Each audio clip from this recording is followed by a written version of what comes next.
Buenas noches, damos un caluroso saludo a cada uno de los participantes a esta videoconferencia, esperando que sea importante dentro del aprendizaje que esperamos se adquiera con estas actividades que plantea y planea el grupo Control de VIH.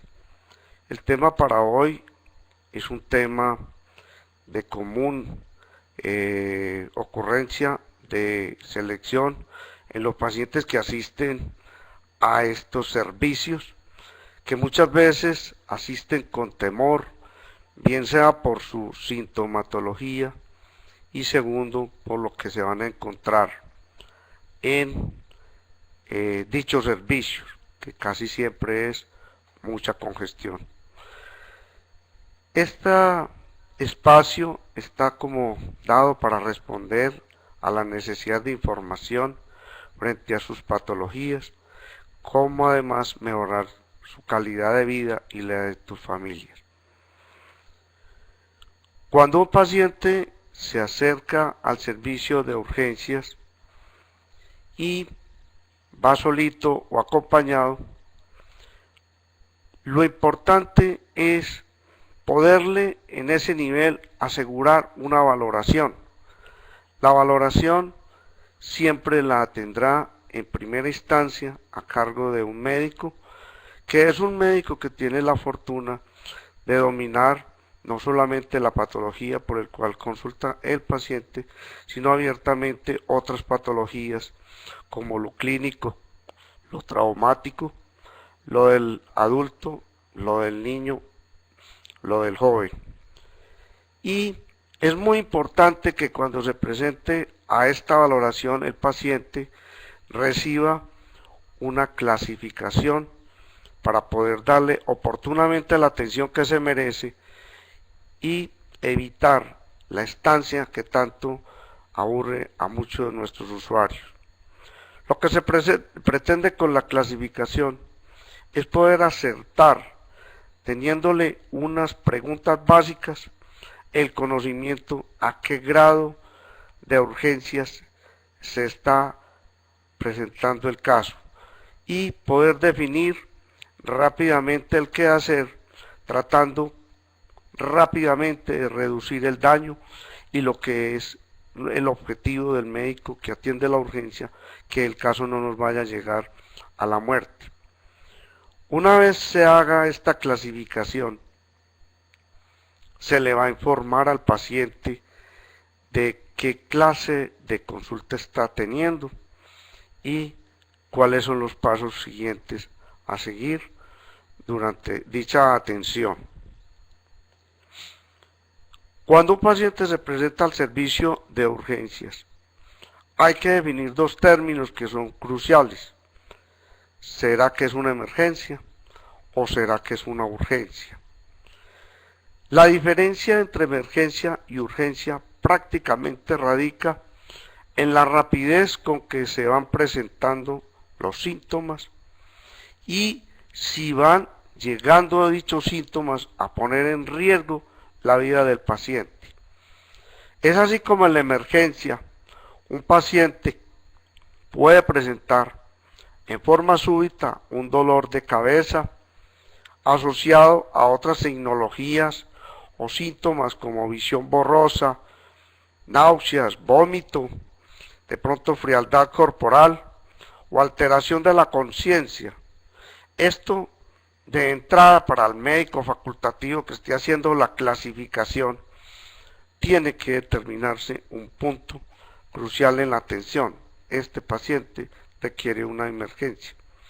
En la urgencia, generalmente el paciente viene con una sintomatología que no es abrupta o súbita, sino de varios días, que se va tornando cada vez más molesta, pero que la vida o integridad de él no se pone en estado crítico y que puede dar un compás de espera para ser atendido por todo el grupo de asistencia de la sala de urgencias. En este caso, por ejemplo, es un paciente que tiene una fiebre que lleva 4, 5, 6 días y se le van adicionando otros componentes, pero que obviamente requiere atención, pero no con el concepto de vitalidad, como es el de la emergencia, que si no se atiende en forma rápida puede el paciente perder su capacidad de vida. Es así entonces como el Ministerio de Salud, a través de la resolución 5596 del 2015, determinó para todos los servicios de salud, tanto privados como públicos, y en ellos establecemos los servicios de SURA. Estableció la clasificación de urgencias bajo varios parámetros con el nombre de triaje, lo que otros llaman triage, pero para nosotros le vamos a decir triaje. El triaje es una clasificación que realiza el médico y que lo cataloga del 1 al 5, siendo el 1 el más delicado de los casos y el 5 el menos complicado de los casos. En el triaje 1 lo clasificamos como el de mayor, mayor importancia para la atención del paciente, porque así como está en rojo, indica de que hay gravedad, hay compromiso de la vida del paciente. Es, como les comentaba anteriormente, los casos de un dolor en el pecho asociado a frialdad corporal, o a pacientes que llegan muy asfixiados, o pacientes que llegan sangrando, bien sea por vómitos con expulsión de sangre, o pacientes que llegan con sangrados rectales de alta proyección, en donde rápidamente pueden tener shock o choques por baja de presión, y si no se hace una atención de carácter inmediato, ello puede dar al traste con la vida. El triaje 2 es el paciente que tiene una urgencia, pero que no pone en peligro la vida del paciente. Son muchas de las consultas de que se realizan en los servicios, y realmente el médico que clasifica le da ese interés de triaje 2 para que ojalá en los próximos 30 minutos pueda ser atendido el caso sin que genere angustia al paciente. Ya el paciente que llega al triaje 3 es aquel que clasifican con una enfermedad que puede dar a espera, pero quien hace de clasificador ve que es importante y realizar pruebas diagnósticas como un examen de sangre o un examen radiológico para poder aclarar la severidad de la urgencia. Por ejemplo, el paciente que llega tosiendo, el paciente que llega asfixiado, pero que le toman los signos vitales y la presión arterial está relativamente bien, el pulso no está muy intenso o elevado, el aspecto general del paciente no está comprometido. Ya en el triaje 4 son aquellos pacientes que tienen enfermedades, pero de una envergadura menor, como por ejemplo puede ser la gripe, puede ser una diarrea que no compromete el estado corporal en cuanto a la presión arterial, en cuanto a la hidratación. Y en el estado 5 o triaje 5 son aquellos casos en que el paciente tiene una enfermedad crónica, pero cree que por la enfermedad crónica va a tener una novedad en salud y tiene que ser atendida por urgencias. Me explico, un paciente que tiene una diabetes, que es hipertenso, es un paciente que tiene la enfermedad que nos topa hoy, que es el VIH, pero que tiene, por decir algo, un lumbago, que es un dolor de cintura de varios meses de evolución, pero que se le trata de exacerbar en los últimos días, y entonces ese paciente, al igual que el triaje 4, pueden esperar a través de una consulta que no es de un servicio de urgencia propiamente, sino a través de la cita no programada en su respectiva IPS o sitio de atención básica. Acá les traigo algunos ejemplos de atención inmediata o de emergencia que corresponden al triaje 1.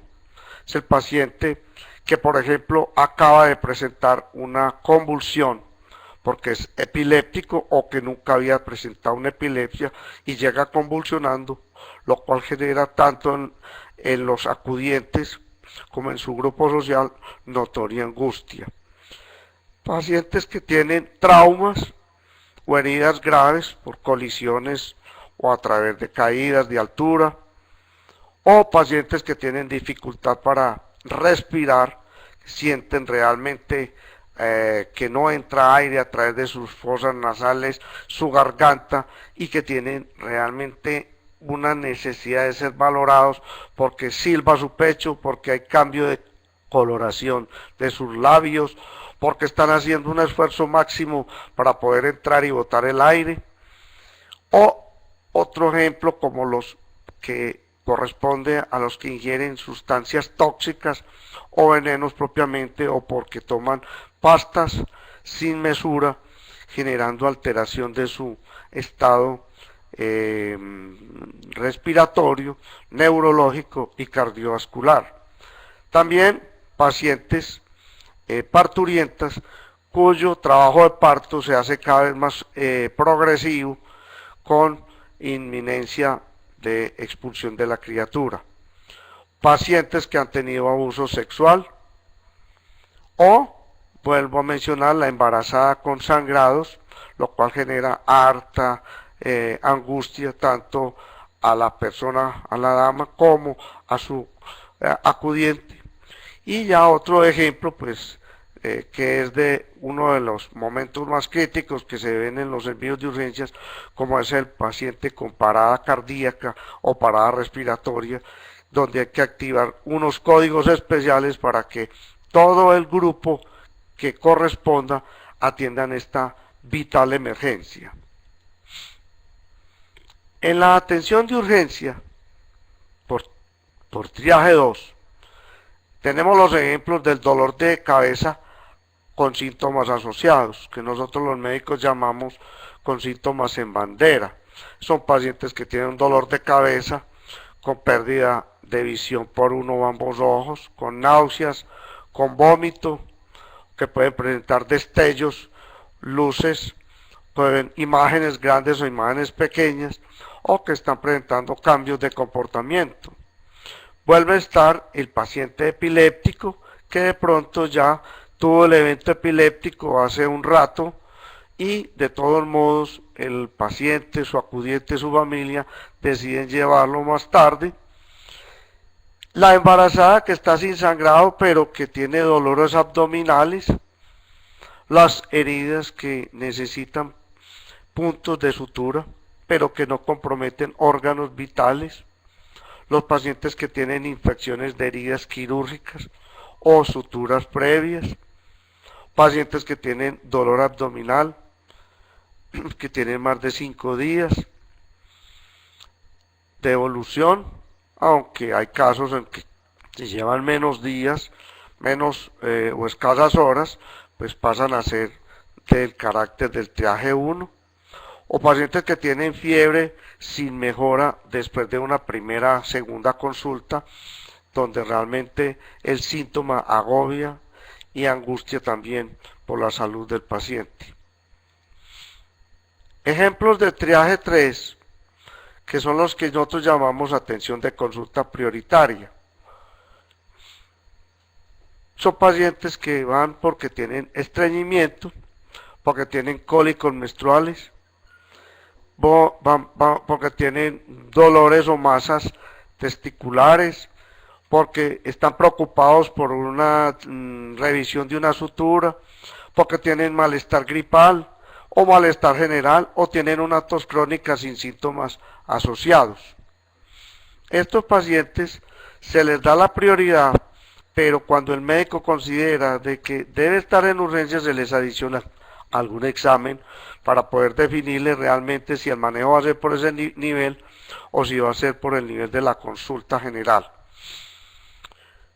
Y en el triaje 4 y 5, que es muy común en los servicios de urgencia, es porque no es una urgencia y realmente el paciente debe separar más bien una consulta externa y así lo dispone ese médico que hace el triaje.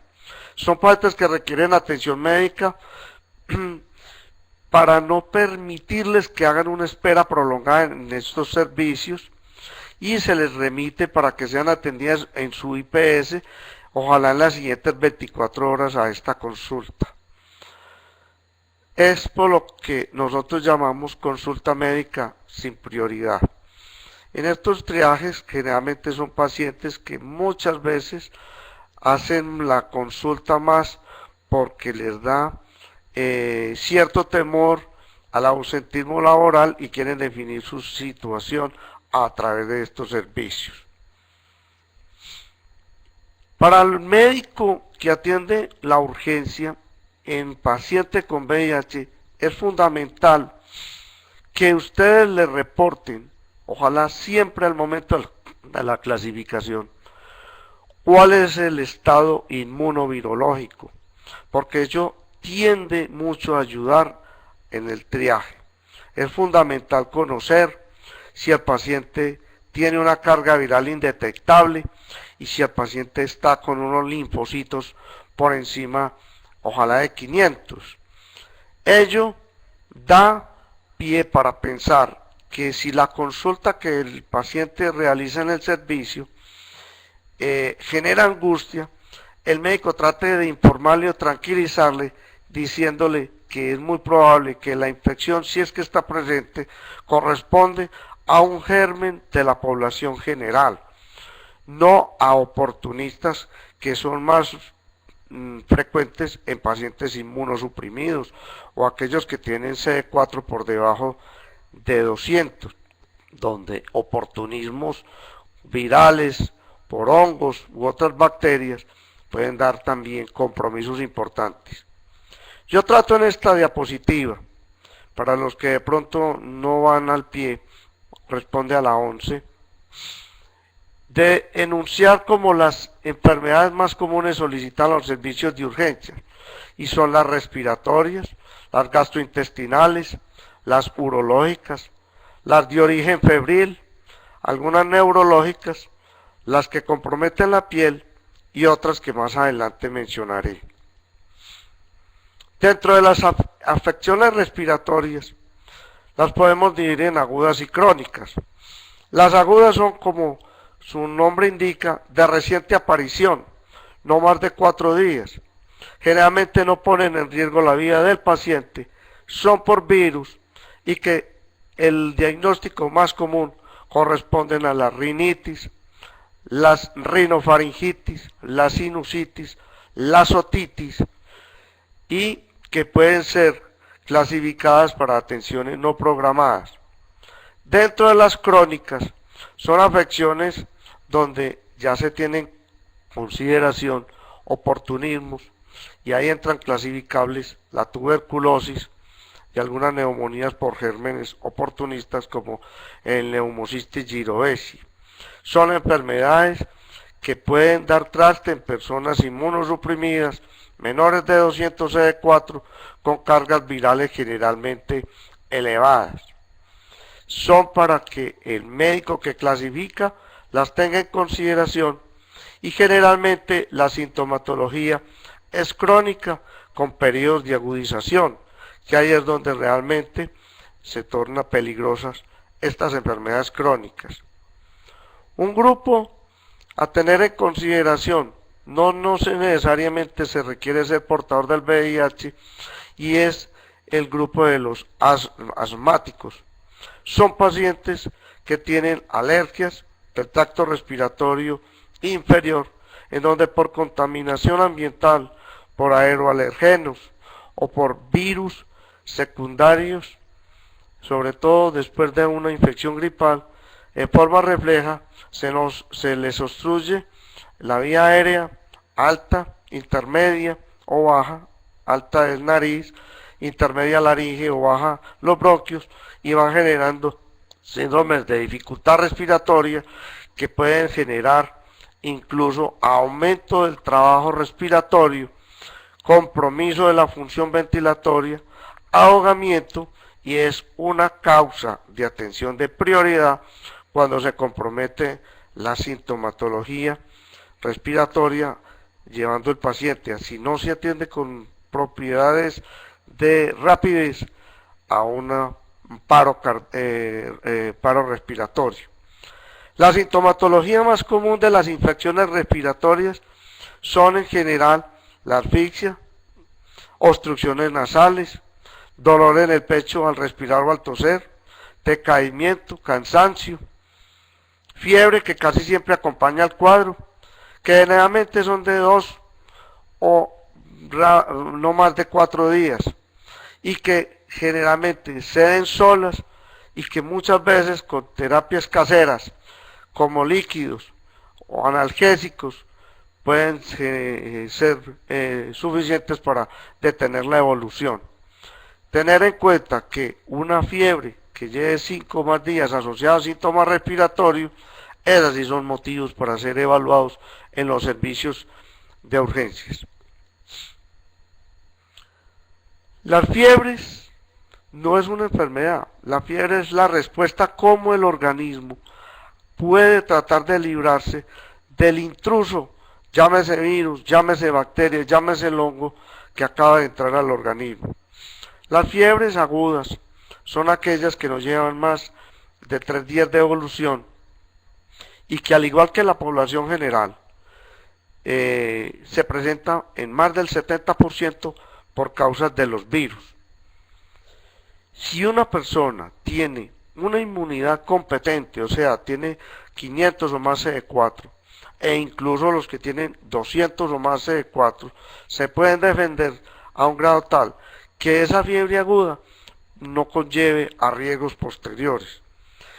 Pero el problema se va presentando en los pacientes que tienen fiebres ya prolongadas, que van pasando 5, 7 o más días, en donde si sumadas a la inmunosupresión, con CD4 por debajo de 200, con cargas virales altas y estadios previos que nosotros catalogamos B o C, en donde ya hay síntomas de cronicidad y compromisos de ese sistema inmunológico, y los C, que hacen todo relación a los componentes de SIDA propiamente, ahí ya le corresponde al médico en forma rápida y sagaz, a través de un primer contacto y ayudas de laboratorio, descartar afecciones oportunistas como puede ser la tuberculosis o como puede ser infecciones del sistema nervioso central, infecciones urinarias o de la piel,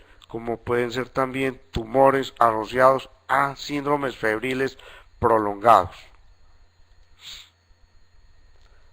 Las enfermedades neurológicas se dividen en dos grandes grupos, las infecciosas y las inflamatorias. Cada una pueden pasar por los triajes que yo les comentaba inicialmente, pero unas con mayores riesgos y otras con menores riesgos.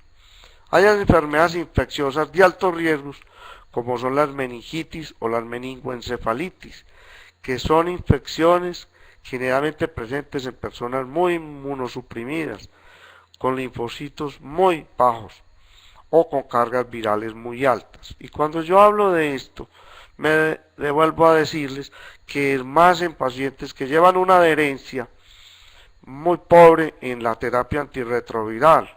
Entonces, en una persona que tenga complicaciones de cualquier índole y en lo que respecta a lo neurológico, tener en cuenta que es más vulnerable a ellas el que tenga una carga viral elevada al que tenga unos CD4 descendidos.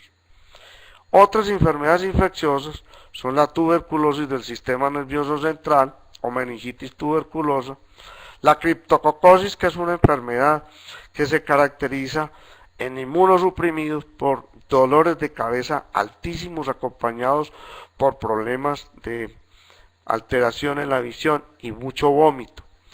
Otra parecida a esta es la toxoplasmosis, pero en la toxoplasmosis la diferencia está en que además del dolor de cabeza ya hay muchos componentes motores. Hay personas que pierden la fuerza, bien sea en una extremidad, en todo un lado del cuerpo, o a veces componente de visión, bien sea unilateral o bilateral.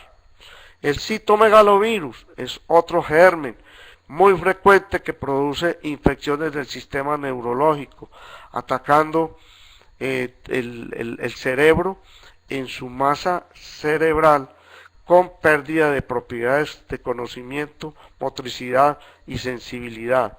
Es un virus más de gente muy inmunosuprimida, quizás con defensas linfocitos CD4 por debajo de 100 células. Y otra muy común en nuestro medio es la sífilis del sistema neurológico.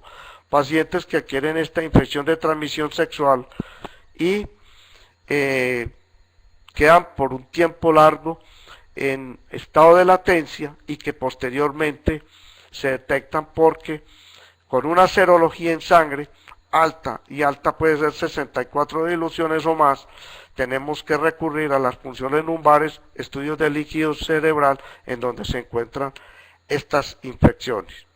Dentro de las inflamatorias comunes está la migraña, los hematomas cerebrales, que son generalmente consecuencias de rupturas de vasos sanguíneos o por traumas de cráneo, los accidentes cerebrovasculares por rupturas de aneurismas cerebrales, están las neuropatías periféricas o centrales, como la parálisis facial, con la que se nos desvía o se le desvía a quien lo padece la boca hacia un lado, y las mielopatías en las que en forma progresiva y rápida las personas van quedando con pérdida de las fuerzas en las extremidades superiores o inferiores o en las cuatro extremidades. Inflamatorias también pueden ser los tumores por linfomas, cosa que es común en nuestro medio, causante también de dolores de cabeza, y dentro de las inflamatorias de causas conocidas y desconocidas como los síndromes demenciales, que muchas veces los pacientes que llegan a los servicios llegan en crisis psicóticas, agresivas, alucinatorias, en donde si es portador del virus VIH, el médico se debe enfrentar a hacer dicho diagnóstico. Otras enfermedades comunes y frecuentes son las gastrointestinales. Las divido yo en dos grupos grandes, las gástricas y las del colon propiamente.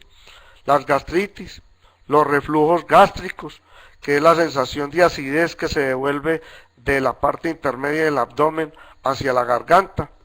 La presencia de úlceras gástricas y duodenales, que son como llagas similares a las de la boca, pero más profundas y dolorosas, localizadas en el estómago, que pueden responder con hemorragias, lo cual es una emergencia realmente porque puede llevar al paciente a las pérdidas de sangre y a choques hipovolémicos, o sea, pérdidas de sangre importantes y que requieran transfusiones.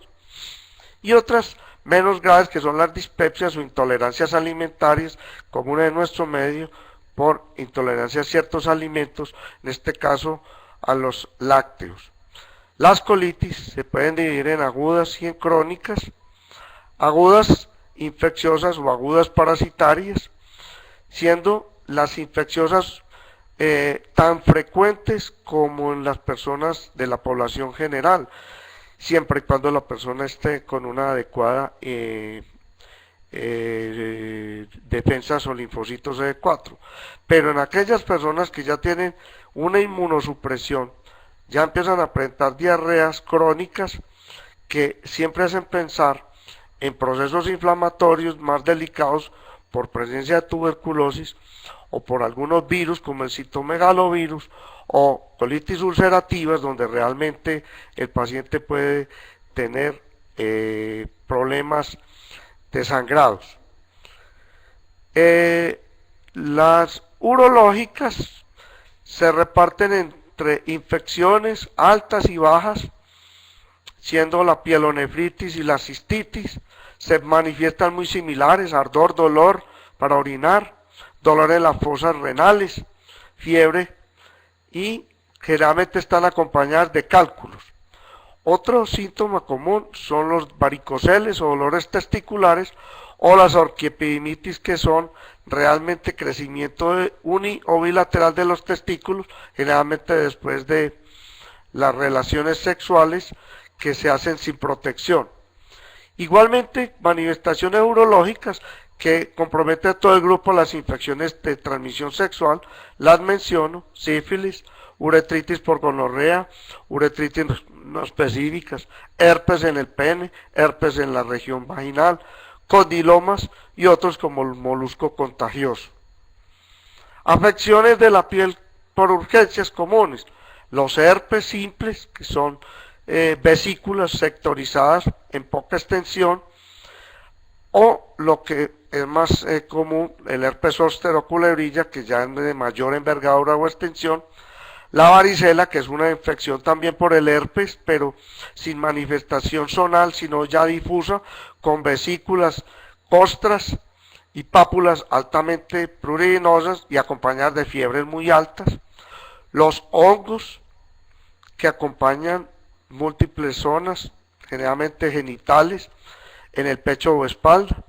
Son también comunes los forúnculos o nacidos.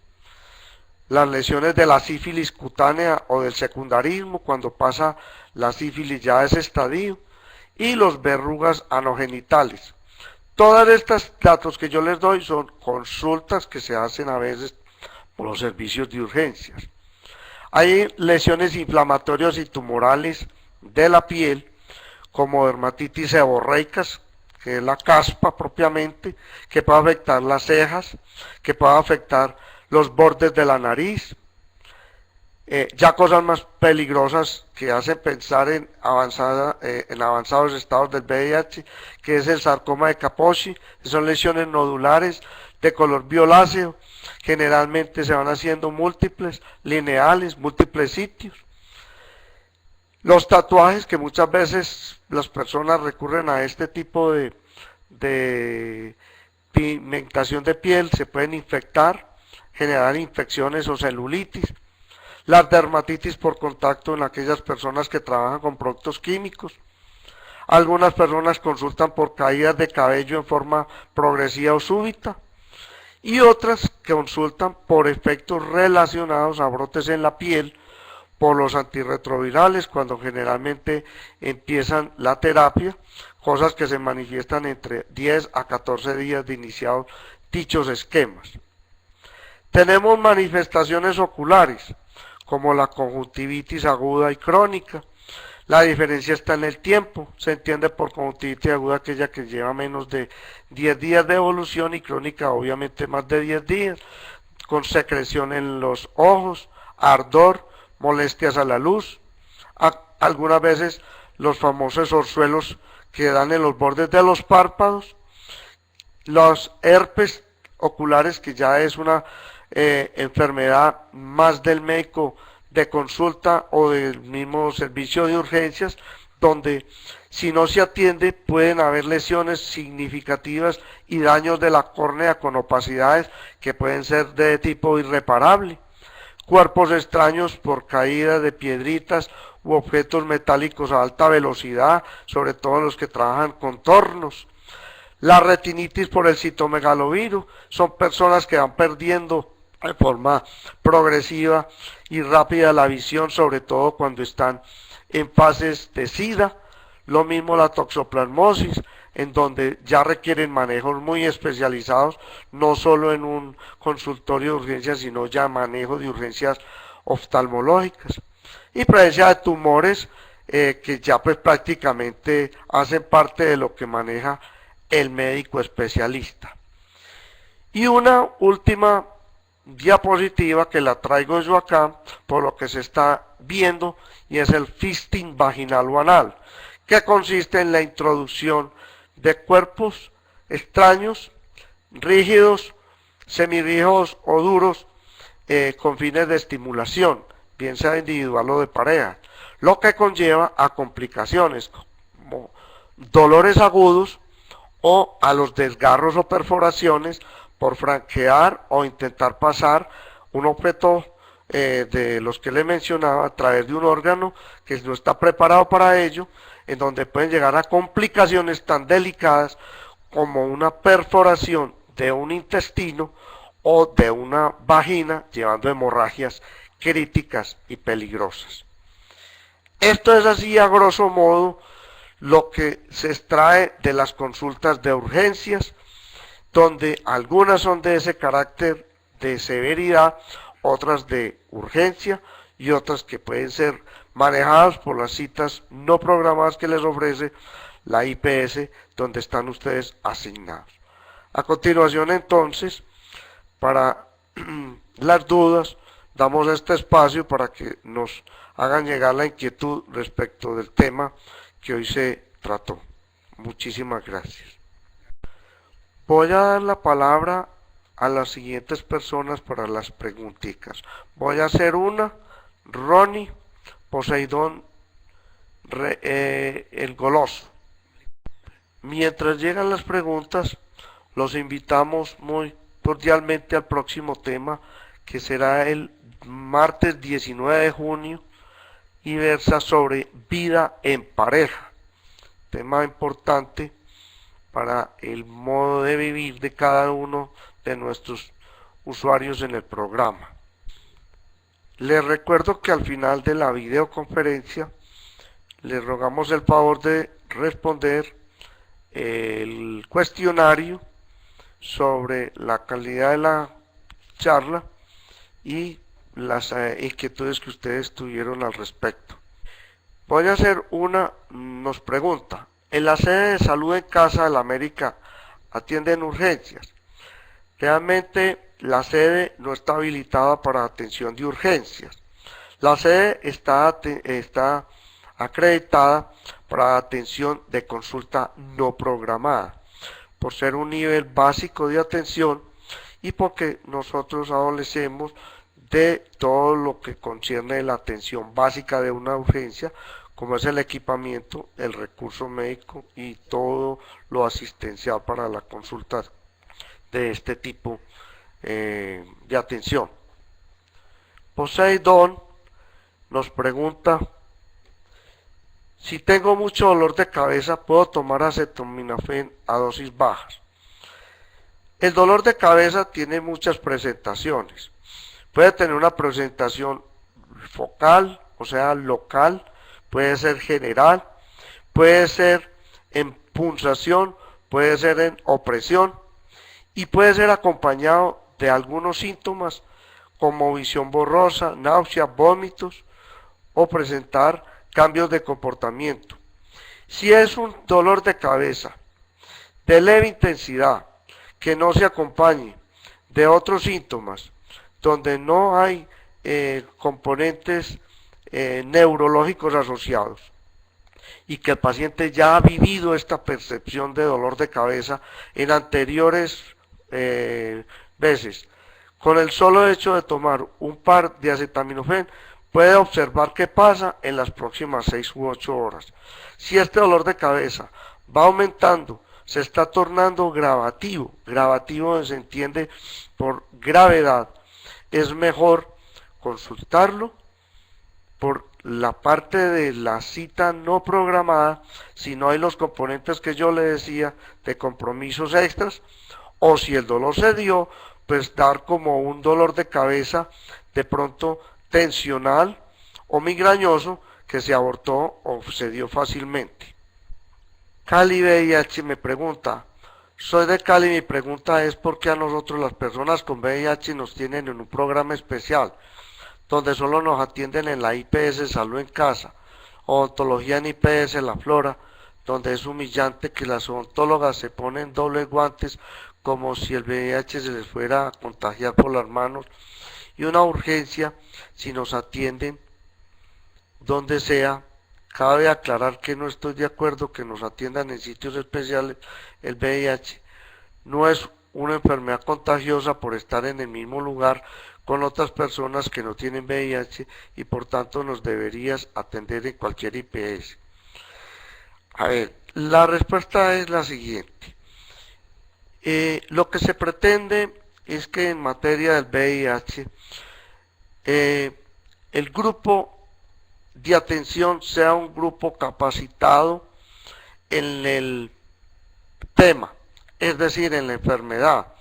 No todo el grupo médico de la IPS o de la EPS de la ciudad y del departamento y del país es un grupo médico motivado a la atención del VIH.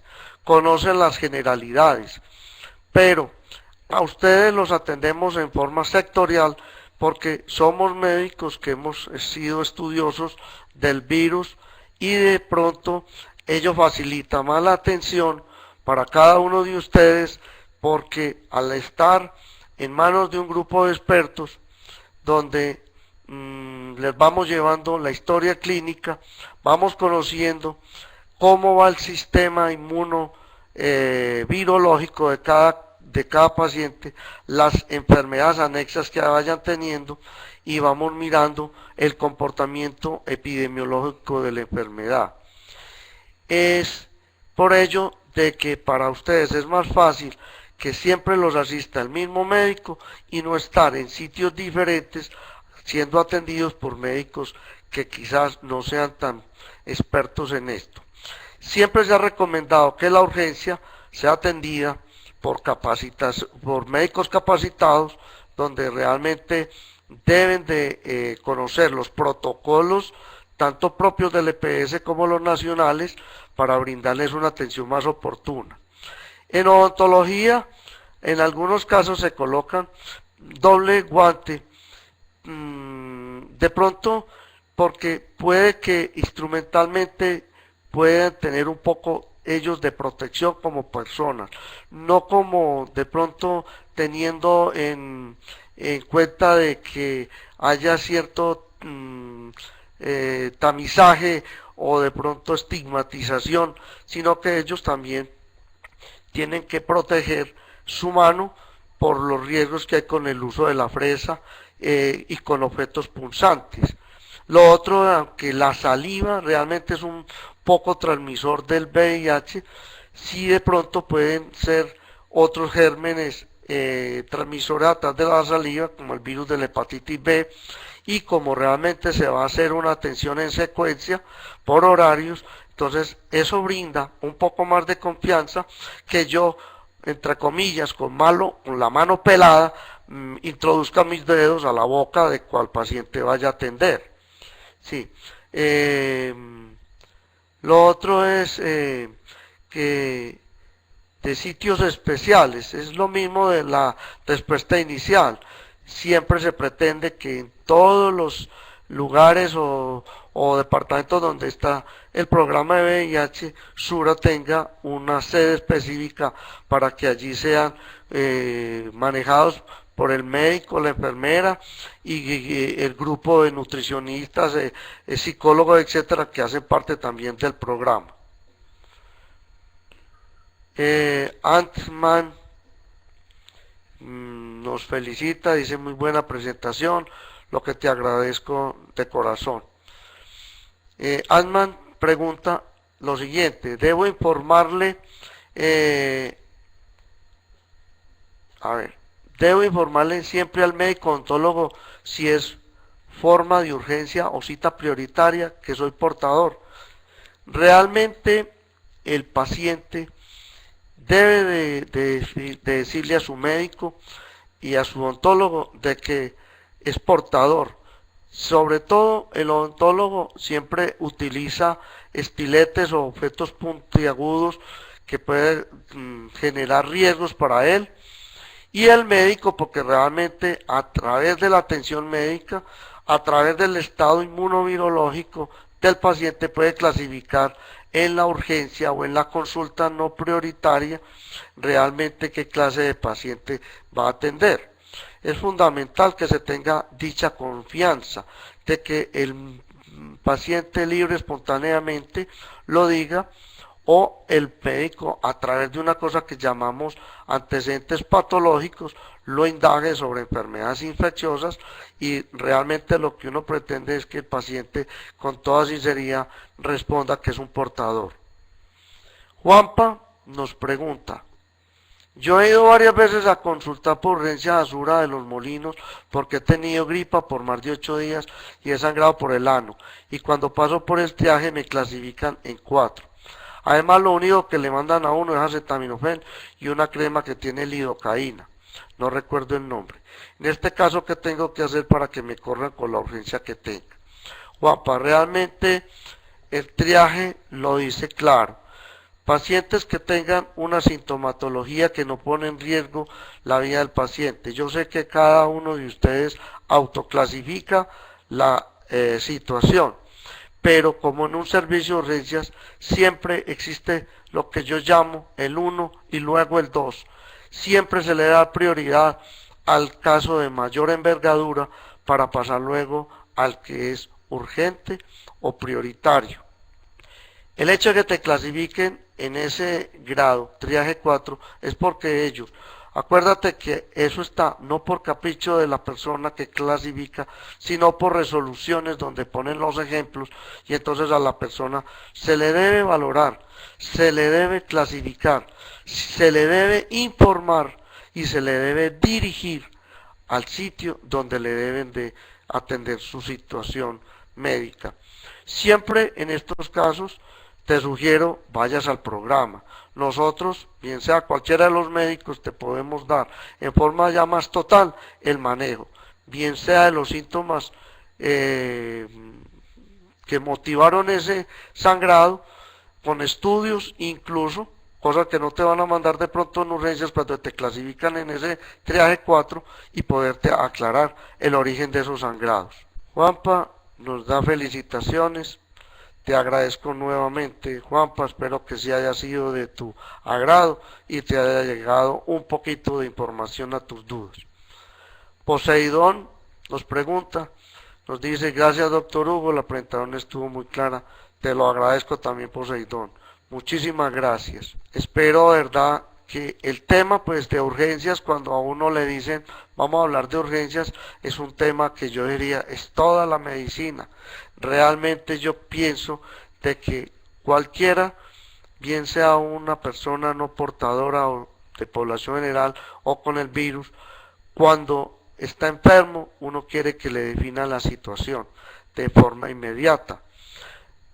Lo que pasa es que los servicios de urgencias tienen una infraestructura o protocolo donde hay que clasificar, porque como también dice el dicho, hoy por ti, mañana por mí, uno muchas veces está haciendo atención a un paciente que digamos no es crítico, que tiene de pronto una uña encarnada por decir algo y puede entrar a la sala de urgencias lo que nosotros llamamos un camillazo, que es donde entró un paciente con unas heridas por bala, por accidente de tránsito, o una persona que tiene un ataque cardíaco, y entonces uno a veces está atendiendo una cosa que no es urgencia y realmente en menos de minutos puede perderse o ganarse la vida de un paciente que realmente es crítico.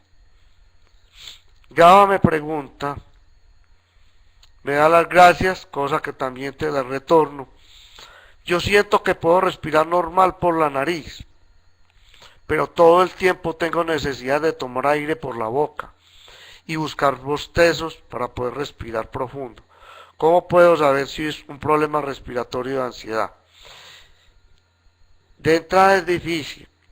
De entrada piensa uno, Gaba, que pueden ser rinitis, que pueden ser desviaciones del tabique nasal, que pueden ser problemas de amígdalas hipertróficas o grandes, en donde esas cosas tan elementales pueden dar dificultades para respirar. Pero hay personas que pueden también estar ansiosos y una forma de respirar agitado puede ser la manifestación de un estado neurótico de ansiedad.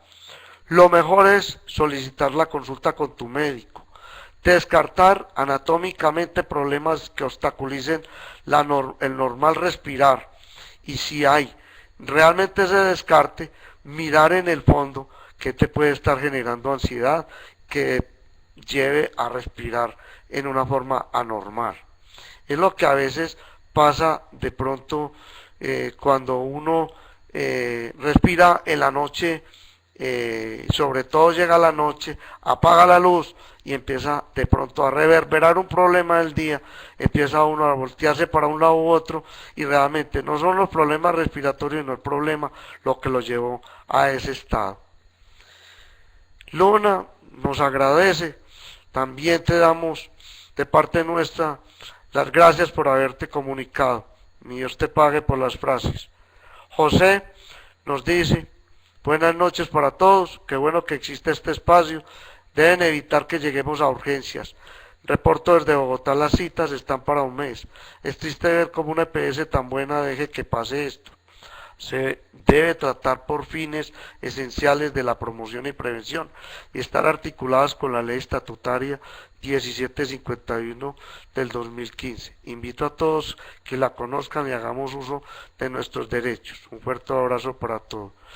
Sí, José, muchas gracias. La realidad, uno quisiera que todas las consultas por urgencias fueran dadas en resolución. Lo que pasa es de que nosotros pretendemos, como tú dices, y muy bien oportuno el comentario, de que no se deje la parte de promoción y prevención. Y en lo nuestro es a través de estas actividades académicas conocer cuándo verdaderamente consultar. Segundo, lo que hace referencia al programa, tomarse los medicamentos oportunamente, ser adherentes, tener un muy buen control inmunovirológico para tratar con ello de evitar que seamos presa de infecciones que se puedan combatir solo en los servicios de urgencias. Qué bueno es que los servicios de urgencias estuvieran solos para solo atender emergencias. Eso sería lo ideal. Pero como lastimosamente tenemos un grupo de pacientes que todavía dejan los medicamentos, no son adherentes, van teniendo compromisos infecciosos, primero silentes y luego muy manifiestos, que tienen que llegar a estos estados de atención. Y muchas veces tienen que hacer largas filas porque realmente otras patologías, no solamente el VIH, sino la hipertensión, las diabetes, que pasan por lo mismo. Personas que no se toman sus medicamentos para la presión o no se aplican las insulinas, llegan lastimosamente descompensados a las urgencias y si a eso le sumamos otras patologías más, se nos van atestando los servicios. Pero de todos modos, vale todos los comentarios. Me cogiste desprevenido con la ley estatutaria en ese sentido. Nos tocó estudiarla, pero te lo agradecemos de corazón de que nos hayas hecho ese comentario fino para el momento.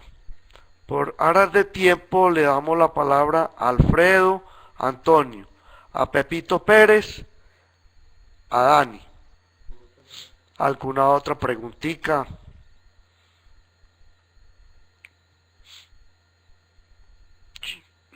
De todos modos, agradecemos en nombre propio y en nombre de todos los que hacemos parte de este hermoso programa la presencia de cada uno de ustedes que han sacado una horita de su rato, de su vida, para estar con nosotros. De pronto esperamos haber solucionado alguna inquietud o duda. Lo que no se pudo hacer por acá, no duden en manifestárnoslo a través de la consulta médica. Somos un grupo ávido por ustedes. El tiempo en la consulta a veces es muy medido, pero no vacilen en preguntarnos sobre cualquiera de las dudas que todos estos temas le generan. Como les decía, urgencias es todo un mundo para resolver en una horita, pero queremos sentarles como a través de esta conferencia el aporte de un poquito de cómo solucionar la angustia que genera estar enfermo y por dónde de pronto brindarles la oportuna solución a sus problemas. Vuelvo a recordarles para el próximo 19 de junio la videoconferencia cuyo tema será el de vida en pareja.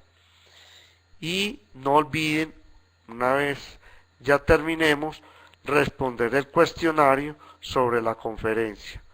Dios los bendiga, muchas gracias a todos los participantes.